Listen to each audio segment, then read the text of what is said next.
కాళ్లలో నొప్పి, నరాల వాపు వంటి లక్షణాలతో బాధపడుతున్నారా? వెరికోస్ వెయిన్స్ లో అత్యాధునిక చికిత్స Avis vascular centre. Welcome to our channel. ఈ రోజు మనతో పాటుగా రమ్మగారు ఉన్నారు. నమస్తే రమ్మగారు. నమస్తే జయ. రమ్మగారు, ప్రాప్తానికి మించింది లేదంటారు. అంటే మనకి ఏది రాసి పెట్టుంటే అదే జరుగుతుంది. మనకి ఏది రావాలో అది మాత్రమే వస్తుంది. ఎప్పుడు రావాలో అప్పుడే వస్తుంది. మనం ఎంత తొందరపడినా కూడా రాదంటుంటారు కదా. ఇలా వీటికి సంబంధించి అంటే మనకి ఇలాంటి వాక్యాలు ఉన్నాయి అంటే దీనికి సంబంధించి ఏదైనా ఒక స్టోరీ ఉంటుంది బహుశా. ఒకటే బోల్డ్ ఉంటాయి. ఇలాంటిది మనం ఒకటి చెప్పుకున్నాము ఆల్రెడీ, ఒకటి రెండు చెప్పుకున్నాము. ఇది కూడా కథ బాగుంటుంది. ఓకే. పూర్వం అట ఓ రామశర్మ అని ఒక పండితుడు ఉండేవాడు ఒక పల్లెటూరులో. ఇతనికి ఏంటంటే ఎవరు చేయని పని చేయాలని అతని కోరిక. ఎవరు చేయని పని చేయాలి, ప్రత్యేకంగా ఉండాలి అలా అనుకునేవాడు. ఓకే. అయితే కొంచెం పెద్దవాడు అయ్యాక పెళ్లి సంబంధాలు వచ్చినాయి. వస్తే ఏం చేశాడు అతను, ఆ సంబంధాలు ఈ సంబంధాలు ఏవో అవి ఇవి ఇవి ఇవి చూశాడు. చూసినప్పుడు వాళ్ళ నాన్న ఏమన్నాడంటే, బొరే జాతకం చూపించుకుని పెళ్లి చేసుకుందు కానరా అంటే, అదేమిటి నాన్న జాతకాలు చూస్తే ఎట్లా, మనకి ఏది రాసి పెట్టిందో అదే కదా వస్తుంది అని ఒక చిన్న అమాయకత్వం అనమాట. అది మనకి రాసి పెట్టిందే వస్తుంది. నువ్వు జాతకం చూపించినా అవతల వాళ్ళు మంచి సరిగా ఇవ్వలేదనుకో, దొంగ జాతకం ఇచ్చారనుకో, అప్పుడు మనకి ఏది ప్రాప్తమో అదే కదా వచ్చేది. అలా మాట్లాడేవాడు. ఏవో ఆ సంబంధాలు ఈ సంబంధాలు బోర్డు సంబంధాలు చూసేసరికల్లా ఇతను పిల్లల్ని చూడడానికి వెళ్తుండేవాడు. అమ్మాయి బాగుంది, అమ్మాయి బాగుంది, బాగోలేదా చూసేవాడు. ఆ ఊళ్ళోనట ఒక అత్యంత అనాకారి పిల్ల ఉందిట పక్క ఊళ్ళో. అమ్మాయి వంకరగా పొట్టిగా సామాన్యంగా ఉండేది, ముక్కు మొహం అసలు బాగుండేవి కాదు, అస్సలు బాగుండదు, అనాకారి పిల్ల. అయితే ఏమైంది, వీడు పోయి ఆ పెళ్లి సంబంధం కూడా వచ్చింది. వాళ్ళు జంకుతూనే వచ్చారు, కానీ ఇతను అమ్మాయిని చేసుకుంటానన్నాడు. అందరు ఆశ్చర్యపోయారు. అదేమిట్రా, శుభ్రమైన పిల్లలు బోళ్ళ మంది వస్తే అనాకారి పిల్లని ఎందుకు చేసుకోవాలంటే, మరి దానికి మాత్రం పెళ్ళవద్దా, నాకు దీన్ని చేసుకోవాలనిపిస్తుంది అంటే ఇదే నాకు రాసి పెట్టుందనమాట అని ఇలాగా అడగోలుగా మాట్లాడి ఆ పిల్లని చేసుకున్నాడు. చేసుకుంటే అందరూ ఊళ్ళో అనేవాళ్ళు అనాకారి వాడి దాని పెళ్ళ మొగుడని ఈవిడిని, అతన్ని అనాకారి ఆవిడ మొగుడు. అక్కడి నుంచి అదొక మాట. అక్కడి నుంచి విడిపించి గుర్తింపబడ్డాడు అనమాట. ఈ త్రిభంగిగా కుబ్జగా ఉన్న పిల్లని చేసుకున్నాడని. 3 వంకర్లు ఉన్నా సరే, అంటే ముక్కు మొహం వంకరగా ఉంది, పొట్టి గూని అన్ని ఉంటే దాన్ని చేసుకున్నాడని ఓ విచిత్రంగా గుర్తింపు కావాలి. అంతే అంతే. అది మంచి అయినా చెడైనా. కొన్ని రోజులు గడిచేసరికల్లా ఎవరింటికి వెళ్ళినా అదేమిట్రా చక్కగా ఉన్నావు, మీ ఆవిడేమిట్రా ఇలా ఉంది అని, లేకపోతే మీరు భలే చక్కటి వారండి మీరు, ఇలాంటి అమ్మాయిని చేసుకున్నారు ఏమిటని అనేవాళ్ళు. వీడికి మెల్లిగా జంకు మొదలైంది లోపల. ఏమిటి, నేను నా ప్రాప్తాన్ని కాకుండా వేరే వాడి ప్రాప్తాన్ని తెచ్చేసుకున్నానేమో, మిగిలిన వాళ్ళు ఎవరిని ఏమనుకున్నా నన్నే ఇలా ఎందుకంటున్నారు అని ఒక కించగా ఉండేది లోపల. అయితే ఈ అమ్మాయి చక్కగా పనిచేసేది, పని మంత్రాలు బుద్ధి మంత్రాలు అన్నీ బాగానే ఉండేవి. అయితే ఏమనుకున్నాడు, కొన్నాళ్ళు పోయాక శివుణ్ణి ప్రార్థించాలి. ప్రార్థించి అదృష్టం ఏదైనా కలగజేయమని అడగాలి, ఈ అనాకారి పెళ్ళాన్ని మార్చమని అడగాలని అనుకున్నాడు.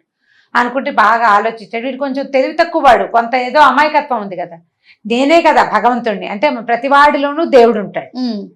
ఆత్మజ్ఞానం అయిన వాడు ఏంటంటే తనలోనే ఉన్న పరమాత్మని గ్రహించగలుగుతాడు అని చదువుకున్నాడు అనమాట. సో నాకు ఆత్మజ్ఞానం ఉంది, నేను చదువుకున్నా కదా, నాకు చదువుకోవడానికి ఆత్మజ్ఞానానికి సంబంధం లేదు, అతని ఉద్దేశం అనమాట అది. కాబట్టి నేనే శివుణ్ణి అని చెప్పి ఏమన్నాడు, భార్యని ఏమే ఒక నేతి బొబ్బట్లు చేసి పెట్టు, బాగా ఒక పెద్ద మూట నిండా, నేను ఇవాళ నుంచి శివారాధన చేస్తానని అన్నాడు. భార్యకి ఏం తెలుసు వీడు ఏ శివారాధన చేయబోతున్నాడు అని బొబ్బట్లు చేసింది, మూట కట్టి బొట్లో పెట్టి అన్ని బొబ్బట్లు, ఒక చెంబుతో నెయ్యి ఇచ్చింది. ఆ నెయ్యి పుచ్చుకుని ఆ బొబ్బట్లు పుచ్చుకుని పోయి చెరువు గట్ట మీద ఒక రావి చెట్టు కింద కూర్చున్నాడు. శివోహం శివోహం అని జపం చేసుకుంటూ నేనే శివుణ్ణని ఒక్కో బొబ్బట్టు ఆ నేతిలో ముంచా నోట్లో వేసుకోవా, శివుడు లోపలున్న శివుడికి ఆహారం పెడుతున్నానని. ఇక 30-40 బొబ్బట్లు చేసి ఇచ్చింది. ఒక 15 తినేసరికల్లా పొట్ట బయటకు వచ్చేస్తుంది, ఉబ్బిపోతుంది, మింగలైపోతున్నాడు. అయినా సరే ఎలా గోలాగా శివుడికి అవన్నీ ఆ బొబ్బట్లన్నీ పెట్టి అప్పుడు తన కోరిక కోరాలని అనుకున్నాడు. కొంచెం చల్లబడేసరికల్లా శివపార్వతులు వ్యాఖ్యాలకు వస్తారట పైన ఆకాశంలో. శివుడు పార్వతి పైన వెళ్తూ చూశారు. చూస్తే పార్వతీదేవి, అయ్యో పిచ్చివాడండి, మీరు తన లోపలే ఉన్నారనుకో, ఆ బొబ్బట్లు చూడండి చచ్చిపోతున్నాడు తినలేక, పాపం వాడి కోరిక తీర్చాలండి ఏదో విధంగా అని అన్నారు. అనేసరికల్లా సరే ఇద్దరు శివుడు పార్వతి ఇద్దరు కిందకి వెళ్ళారు. కిందకి వెళ్ళేసరికి లేపారు. ఏరనైనా ఏమిటి ఏం చేస్తున్నావంటే నీకే బొబ్బట్లు పెడుతున్నాను స్వామి, వాడు తింటున్నాడు, దాన్ని తింటూ నీకే పెడుతున్నాను అన్నాడు. అనేసరికల్ శివుడు అన్నాడు ఏం కావాలరా అన్నాడు. ఏం కావాలి, దేనికోసం ఇలా చేస్తున్నావంటే ఇతని దృష్టి పార్వతీదేవి మీద పడింది. ఆవిడ మహాసౌందర్యవతి, పరమాత్మత సౌందర్యం, దైవిక సౌందర్యం, అమ్మవారి సౌందర్యాన్ని నోరు తెచ్చుకుని చూస్తున్నాడు. చూస్తుంటే సరికల్లా ఏమైంది, శివుడు అడిగాడు అనమాట, ఏమిటో నాయన అదే పనిగా చూస్తా ఉంటే, మహాశయ ఆ సౌందర్యవతి అయిన భార్యను చేసుకోవాలనుకున్నాను, తర్వాత గుర్తింపబడే భార్యను చేసుకోవాలనుకున్నాను, అనాకార పెళ్ళాన్ని చేసుకున్నాను, ఏం చేయాలో తెలియట్లేదు అంటే, సరేలే నీకు 3 రాళ్ళు ఇస్తాను, నువ్వు ఏం కావాలని కోరుకుంటున్నావో కోరుకుని రాయి విసిరి, అప్పుడు నీకు కావాల్సింది జరుగుతుంది, నువ్వు ఏం కోరుకుంటే అది అని చెప్పి 3 అంతంత గులకరాళ్ళు ఎత్తి చేతిలో పెట్టాడు శివుడు. శివుడు పార్వతి ఇద్దరు డింగుమని మాయమైపోయాడు. వీడేం చేశాడు, ఇంటికి వెళ్ళాడు. ఇంటికి వెళ్ళి అక్కడి నుంచి భార్యను చూసేసరికల్లా భార్య అడిగింది, ఏమండి బొబ్బట్లన్నీ ఏమైనాయండి, స్వామికి ప్రసాదం పెట్టి తెచ్చారంటే, లేదే బొబ్బట్లన్నీ స్వామివారు సేవించేశాడు, వరం ఇచ్చాడు, ఉండు నేను నీకు మంచి మాట చెప్తానని ఆ రాయి ఎత్తి చెరువులో వేసేసి నా భార్య అతిలోక సౌందర్యవతి అవ్వాలని కోరుకున్నాడు. ఈ అమ్మాయి బ్రహ్మాండంగా మారిపోయింది, మామూలు అందం కాదు, మెరిసిపోతోంది. అబ్బో ఎంతో బాగుంది. అక్కడి నుంచి భార్యను చూసి చాలా ఆనందించాడు, సంతోషించాడు, ఇక చెప్పలేని సౌందర్యం. అక్కడి నుంచి ఏమైంది, సరే తెల్లారిపోయింది. పొద్దున్నే ఈయన సంధ్య వాచుకోవడానికి వెళ్ళాడు.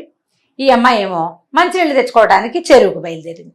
చెరువుకు బయలుదేరితే అందరూ ఎవరమ్మాయి ఏ ఊరమ్మా అని అడుగుతున్నారు. నేనేనండి ఫలానా రామశర్మ భార్యని, మా ఆయన శివుడి దగ్గర వరం అడిగి నన్ను అందంగా తయారు చేశాడని చెప్పింది. ఊళ్ళో వారా వీర అందరూ ఆపి అడిగి నిజమా అవునా అని ఆశ్చర్యపోయే లోపల బాగా ఎండెక్కిపోయింది.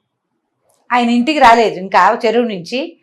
మండలాధీశుడు ఆ ఊరు మండలానికి నాయకుడైన ఒక సైన్యాధిపతి ఆ వైపుగా వస్తూ ఈవిని చూసి మోహించాడమ్మా ఎంత అందంగా ఉంది అని దగ్గరికి వెళ్ళాడు. వివాహం చేసుకోనని అని అడిగాడు. నేను వివాహితనండి, ఫలానా రామశర్మ గారి పెళ్ళాన్ని, నాకు పెళ్ళికి కుదరదండి మీతోటి అనేసరికి మళ్ళీ మండిపోయింది. బోడి రామశర్మకి ఇంత అందగత్తా, వాడికేమొచ్చు, చదువు సంధ్య ఏదో చదువుకున్నాడు అమాయకుడు, వాడికి ఏం తెలీదు, వాడికి ఇంత అందగత్త భారీగా ఉంటామేమిటి, అదేమిటో నాకే కావాలనుకున్నాడు. సరే ఇలా లాభం లేదని వెళ్ళిపోయి ఒక 1 డజన్ మంది సైనికుల్ని పంపించాడు. ఫలానా రామశర్మ ఇంట్లో అందమైన అమ్మాయింది, దాన్ని పట్టురండి. సరే ఏమైంది, ఈయన చెరువు నుంచి ముగించుకుని రామశర్మ గారి ఇంటికి వెళ్తుంటే ఈ భార్యమణిని ఎవరో లాక్కుపోతున్నారు. అయ్యో నా పెళ్ళామని వెంబడబడ్డాడు. ఆ అమ్మాయేమో లబో దిబోమని నేర్చింది. అందమని నేర్చావు, ఇప్పుడు అందమే మనకు బంధమైంది, వాళ్ళు ఎత్తుపోతున్నారు అని తిట్టింది. తిట్టేసరికి ఇంకేం చేయాలో తెలియలేదు. మండలాధ్యక్షుడు తలుచుకుంటే అదే చేయాలి, నా పెళ్ళామన్నా ఏం వాడు ఒప్పుకోడు. అయితే అయింది, నువ్వు ఇంకో పెళ్లి చేసుకో, ఈ పిల్ల నాకు కావాలంటాడు. ఏం చెయ్యాలి, అప్పుడు గుర్తొచ్చి శివుడు ఇంకో 2 రాళ్ళు ఇచ్చిన రాళ్లలో 2 ఉన్నాయా, 2వ రాయి విసేసి నా పెళ్ళాం ఎలుగుబంటిగా మారిపోవాలని కోరుకున్నాడు. ఎలుగుబంటి అయిపోయింది అమ్మాయి. ఎలుగుబంటి అయిపోయేసరికల్లా సైనికులు కంగారు పడి వదిలిపెట్టేశారు. మరి వీడు పెళ్ళాం కదా ఎలుగుబంటి, అదేం చేస్తుంది, ఎక్కడికో అడవిలో పోదు కదా, ఎగురుకుంటూ ఇంటికి వచ్చేసింది. వచ్చేసి భర్త దగ్గర నుంచింది. ఇంతెత్తున ఎలుగుబంటి, దాని ఒంటి నిండా నల్లగా వెంట్రుకలు, దాని ముక్కు మూతి చూస్తే అది ఇంట్లో పనిచేయడానికి రెడీగానే ఉంది ఎలుగుబంటి రూపంలో కూడా. ఈయనకే అసహ్యం పుట్టింది. చిచ్చి నా ఎలుగుబంటితోటి నేనేం కాపురం చేస్తాను, ఇది నాకేం వంట చేసి పెడుతుంది అనుకుని, దేవుడా నా పెళ్ళాన్ని ఎలుగుబంటిని నా పెళ్ళంగా మార్చేసేని 3వ రాయి కూడా విసిరేసాడు. విసిరేయంగానే మామూలు కుబ్జావతారంతో వచ్చేసింది అమ్మాయి మళ్ళీ. మరి అదే కదా కోరుకున్నాడు. అప్పుడు చూసుకున్నాడు, అప్పటికి అర్థమైంది 3 రాళ్ళు వేసేసాను, ఇప్పుడు ఇక శివుడు మళ్ళీ రాడు, బొబ్బట్లు తిను ఇంకోటి సొజ్జప్పాలు తిన్నా రాడు, ఇంకా ఆప్షన్ లేదు. ఇంకేం చేస్తాము, అయ్యో మనకు ప్రాప్తం ఇదే, వృధాగా నేను తపస్సు చేశా, ఏదో చేశాడు బొబ్బట్లు తపస్సు, ఇచ్చిన వరాలు 3 వృధా చేసుకున్నా, దీని బదులు డబ్బులు కావాలని ఏదైనా కోరుకుంటే బాగుండేది. పాపం భార్య ముందే చెప్పింది, మనకు బాగా డబ్బులు ఇల్లు బాకిలి కోరుకుందామండి, పేదవాళ్ళం కదా అంటే, ముందు నువ్వు అందం కావాలి, తర్వాత ఇంకో 2 రాళ్లతో డబ్బులు రాజ్యం కోరుకుందాం అనుకున్నాడు. పెళ్ళాన్ని ముందు అందగత్తం చేసేసరికి టాప్ ప్రయారిటీ అందానికి ఇచ్చేసరికి అది కాస్త ఇలా అయింది అనమాట. అందం కాస్త బంధం అయ్యి చివరికి ఇలా అయిపోయింది. దాంతో నా ప్రాప్తాన్ని మించింది లేదు, నాకు కురూపి పెళ్ళామే నా జాతకంలో రాసుందని దేవుడికో దండం పెట్టుకుని ఊరుకున్నాడు. విధిని తప్పించలేం. మనకి ఏది రావాలని ఉంటుందో, ఏది జరగాలని ఉంటుందో ఆటోమేటిక్గా ఆ టైంకి జరిగిపోతుంది అంతే. మనకి అక్కర్లేని ఒక్కొక్కసారి దానికి మనం ఏం చేస్తామంటే గ్రహస్థితులు అవి చూస్తారు, మనకి టైం బాగుండలేదు అని అనుకున్నప్పుడు ఏదో భగవద్ ధ్యానం చేసుకోండి, గుడికి వెళ్ళండి, దానం చేయండి, అవి చేయండి, ఇవి చేయండి అంటే మన నెత్తి మీద పిడుగుబాటు పడాల్సింది నెత్తి మీద పడకుండా పక్కన పడుతుంది. పిడుగుపడ్డం గ్యారంటీ, పిడుగుపడ్డం మనం వెంట్రుక వాసి దూరంలో పడుతుంది, దానివల్ల వచ్చిన అదురు బెంగ భయం ఏర్పడతాయి. బాధ తక్కువగా ఉంటుంది. అంతే తప్పిస్తే దాన్ని పూర్తిగా మనం విధి రాతని అస్సలు తప్పించుకోలేము. బాగుంది రమ్మగారు, చిన్న కథ కదా, చాలా బాగుంది. ముందు నీతి ఉంది కథలో. అదే రైట్ రమ్మగారు, ఇంకో స్టోరీతో కలుద్దాం. తప్పకుండా చేయం.